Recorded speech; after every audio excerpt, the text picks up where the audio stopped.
Ya tidak semua keinginan bisa dituruti toh Pak Presiden.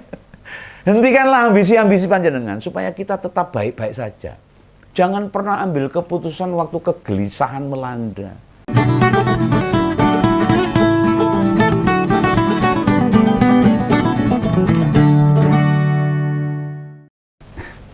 Ini dalam sebuah kesempatan, Menteri baru ini, Mas AHY, itu sempat bilang, ada yang menang merasa tidak nyaman.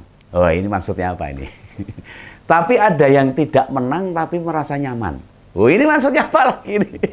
Coba saya ulang nih, kata-kata ini saya ulang nih biar jelas.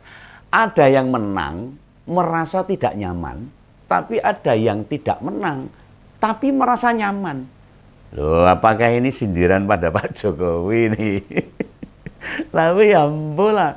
Namun jika dikorelasikan dengan pernyataan Profesor Mahfud yang bilang dirinya nggak rugi itu meninggalkan kabinet, kita bisa menarik kesimpulan ini. Ketua Umum Partai Demokrat ini seolah-olah menyindir kepala negara ini. Ya kenapa begitu? Dasarnya yakni bungsu presiden masih diupayakan untuk dapat jabatan-jabatan resmi. Dipindah-pindah sing cocok ganti, dicalonkan di beberapa daerah, didorong ketemu ketua umum partai politik, dipasangkan dengan beberapa tokoh. Tidakkah itu mencerminkan ketidaknyamanan? Ini mungkin ini tak gaduk-gaduk ini. Nah, itu kan politik seperti itu. Kita ngertilah. Demokrat itu terutama Pak BY jengah dengan 10 tahun kepemimpinan Pak Jokowi. Tidak sekedar Partai Demokrat. Nah, sempat loh Partai Demokrat digoyang isu KLB.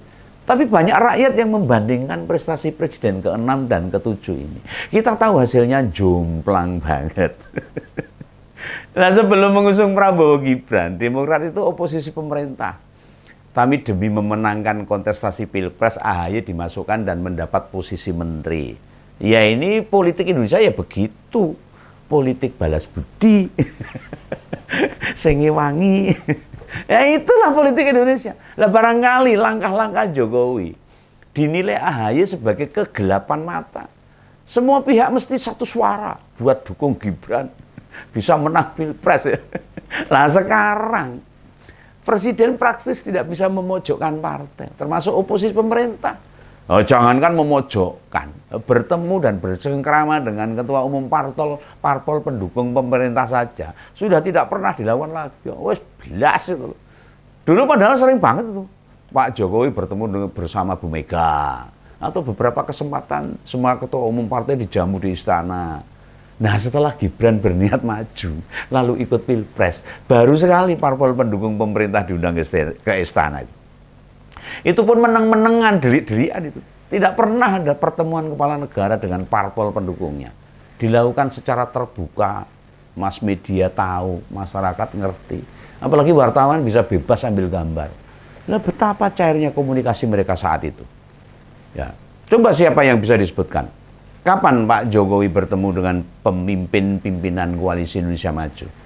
Ya, lantas bisa diliput langsung wartawan? Enggak pernah. Loh, kalau pertemuannya sekarang pasti tidak masalah lah, wong Pilpres wis rampung. Tapi pernahkah itu terjadi setelah Pilpres rampung? Ya tidak sama sekali.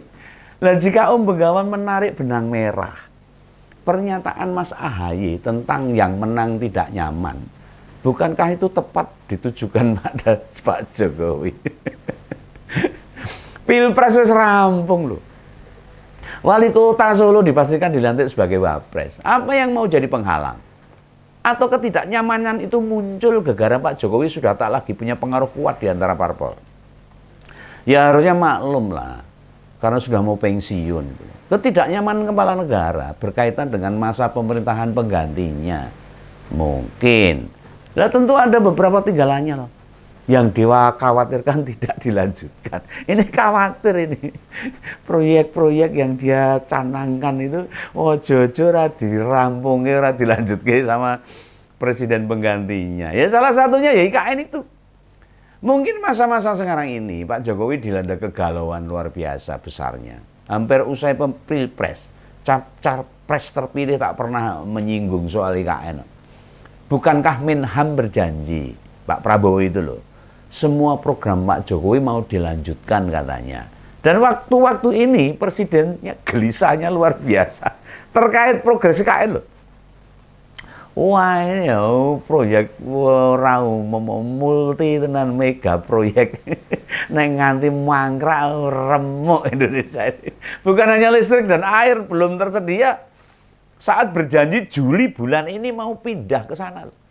Namun mundurnya kepala otorita dan wakilnya jadi pukulan berat. Meskipun sekarang diganti oleh Pak Basuki, Menteri PUPR. Investor luar negeri yang katanya berjubel mau masuk. Kata Pak Jokowi juga Gibran itu sampai sekarang yang belum ada, nol. Hingga ditetapkannya Perpres, peraturan presiden untuk percepatan IKN ditandatangani. IKN masih butuh banyak duit dan pengganti presiden tidak pernah menyebut nama IKN. Pelantikan presiden ke-8 yang direncanakan di IKN juga mungkin batal. Prabowo minta dilantik di Jakarta. Bukankah ini mempertontonkan ada penolakan pada tahapan pembangunan IKN? Bisa dipercepat. Nah, dipercepat mungkin pelantikannya bisa di IKN. Oh, Pak Prabowo mau. Nah, ketidaknyamanan itu muncul disebabkan ambisinya terlalu besar ini. Kelihatannya menurut Begawan. Selain juga tidak mau realistis. Orang nalar lah kalau bahasa Jawanya itu. Benar bahwa Indonesia salah satu negara kuat menghadapi krisis sekarang. Namun bila merasa baik-baik saja, IKN masih dapat porsi pembiayaan besar. Nah, ini bakal mengganggu stabilitas ekonomi nasional kalau tetap nekat. Ini benar-benar sebuah dilema. Pak Jokowi butuh saat lengser IKN sudah terlihat jadi. Oh iya Raisa. Makanya dulu 3 periode. Supaya bisa menyelesaikan IKN. Lantas cara mempercepatnya itu piye? Bendang cepet-cepet rampung itu bagaimana? Situasi ini makin menekan dirinya, meresahkan, gelisah, dan terkesan memaksa proyek itu mesti tuntas saat ini. Secara cepat di tengah tekanan-tekanan ekonomi dunia. Nah selayaknya presiden bersikap rasional. Bu Menteri Keuangan sendiri itu sudah kasih sinyal agar tidak memaksakan kemampuan keuangan negara. Bu Sri Mulyani menolak menarik utang luar negeri lagi. Dia tahu kondisi dunia sedang tidak baik-baik saja. Sehingga keputusan ekonomi Indonesia mestinya cepat.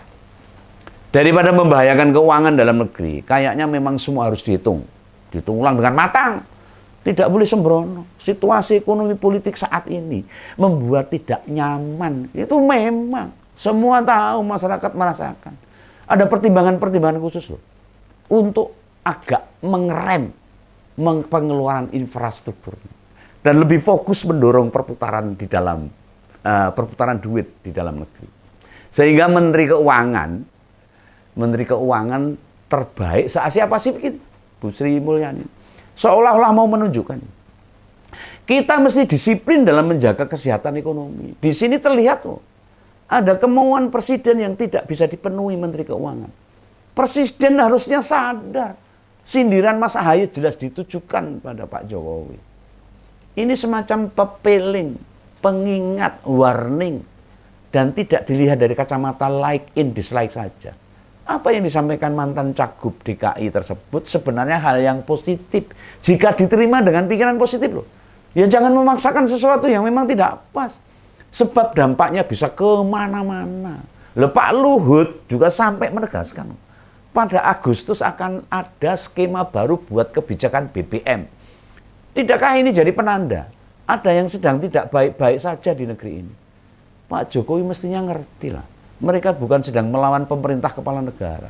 Justru mereka sedang mengupayakan dampak ekonomi global tidak menyeret-nyeret ekonomi Indonesia juga. Ya tidak semua keinginan bisa dituruti toh Pak Presiden.